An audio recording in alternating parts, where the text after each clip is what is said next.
Hello everybody and thank you for joining me. This is Ciara from Ciara T Designs and today I have this rainbow floral slimline to share with you. So let's jump right in. So I'm going to start by creating my slimline base.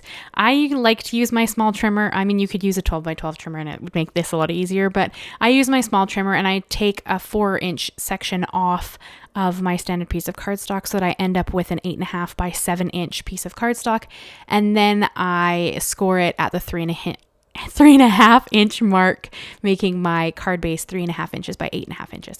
So hopefully that kind of makes sense. This is my preferred slimline size. There's no right or wrong with this, as long as it fits in like a business 10 envelope or whatever. Honestly, I make my own envelopes, so I don't really worry about that unless I'm doing A2 size cards. Then I don't make my own envelopes usually because I own some. But when I make different sizes of cards, I have a tendency towards just creating my own envelopes. So that's kind of where I end up going with that.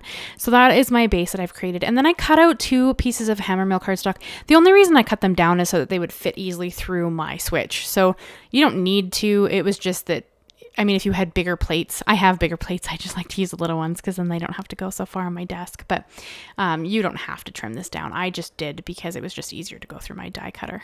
And I have the Waffle Flower Lacy, Slim Lacy Layers dies here. And I cut out the largest of the decal, like the scalloped edge, and then the next size down of the stitched edge. There is a stitched edge that's bigger than this one, so it goes underneath that scalloped edged one, but I wanted the scallop edge to stick out around the colored panel, so I kind of went with this.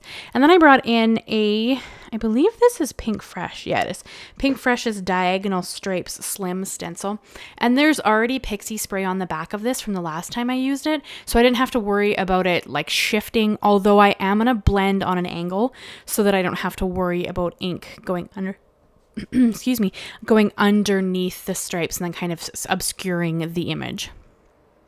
And I have my kind of go-to 6 colors of Distress Oxide ink.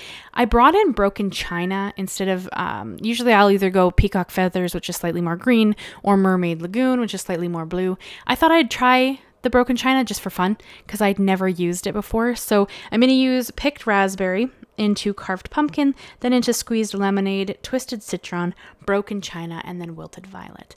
And I kind of misjudged how many stripes to do in the first few colors, so then I kind of have to squeeze in the last ones. I don't think it's blatantly noticeable when you actually lift the stencil, but here you can see that I have like, I don't know, 5 little stripes left and I still have 2 colors.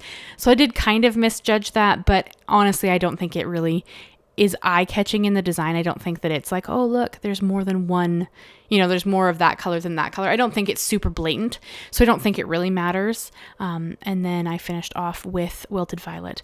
The only thing I honestly would have done differently with this card, if I was going to make it again, so if you're going to make this, maybe ponder this idea. I chose to use Wilted Violet as my sentiment color. And I stamped that kind of on the right-hand lower corner. And I kind of wish I hadn't done that. I kind of wish I had gone with a gray just to keep that part of the card more neutral, because it ends up sitting over top of kind of the yellow and orange. And of course, yellow and purple are complementary colors. So it's very eye-catching, which was not my intention with it. So I was just like, oh, purple is my favorite color. I want to pull more purple into this design, right? So I would have changed that. You'll see here in a minute when we get to that stage, but I would have changed that and done maybe Lost Shadow or I don't know, maybe Hickory Smoke. Hickory Smoke probably would have looked really pretty too. But it doesn't matter. I did purple, and it's not ugly by any means. It's just I would have done something a little bit different had I been thinking about that a little bit. But so you can see I stamped out the Simon Says Stamp Beautiful Flowers image onto a piece of vellum in white. Well, it's white embossing powder. I used sticky ink, of course, my Versamark. And I didn't use my Misti for this just because sometimes the center of the flowers don't stamp really well for me. So I figured my Misti was a lot easier to make sure that I got a really good coverage with the stamp. And then I had these in my stash. They're like double-sided adhesive sheets from scrapbook.com, and they're 6 by 6 inches. And I didn't want to use the whole adhesive sheet because I'm going to die cut this image down. So this is me like, I don't know, trying to finagle the sheet to fit my vellum. because for once I was like, hey, I'm going to stick this huge vellum piece on top of a piece of cardstock. I should use some double-sided adhesive for this. And then I was like, I've had these sheets forever, so I should try these. So I mean, I didn't line it up real well. I mean, really, I could have just stuck it on a 6x6 piece of vellum and then saved the leftovers for later. That's not what I did. I mean, hindsight, you know. So this is what I ended up doing. And I own the matching die for this stamp set because I love this stamp set so much. So I used that to run it through. And I ran it through once, and then I picked it up, and it wasn't quite cut through all of the way because it is a heavyweight vellum. And then you have the double-sided adhesive, and you have the backing sheet that I'm cutting through. So one pass didn't quite do it. So I'm going to run it through my switch again just to make sure that I cut all the way through. And then this pass was perfect. Like you see here is that the second I start popping it out, it had no issues. And this adhesive is clear. So though right now with the backing sheet on, it looks white, it isn't. It is clear. And you'll see that here in a second when I actually lift the backing sheet off. But this white on white kind of looks neat. I don't know. I get kind of different weird ideas when I start making stuff. So then I'm like, wait a minute. I wonder how this would look if you could emboss on vellum and then you adhered it on like a different color of, anyway, regardless, I go on a kind of an odd tangent there, but I adhered my 2 layers together with my Nouveau Deluxe glue, and then I'm going to bring in my Misti here in a second. And this is where I wish I had stamped it in maybe like hickory smoke or like I said, maybe Lost Shadow, although Lost Shadow is a little bit bright, so maybe you wouldn't be able to see it really well. But I chose to go with Wilted Violet because, again, as I said, I'm like, purple's my favorite color, and you can't really see the purple, so I'm going to add some more. And then after I stamped it and looked at it, and I was like, I wish I had picked a neutral color for that, but I didn't. It is what it is. It's not hideous by any imagine, but I do wish that I had changed my color thought there, but that's okay. And then I'm going to adhere down my image here, and I kind of wanted to nestle the leaves around the thank you sentiment. I never have enough thank you cards, so I'm kind of trying to make a bunch of them.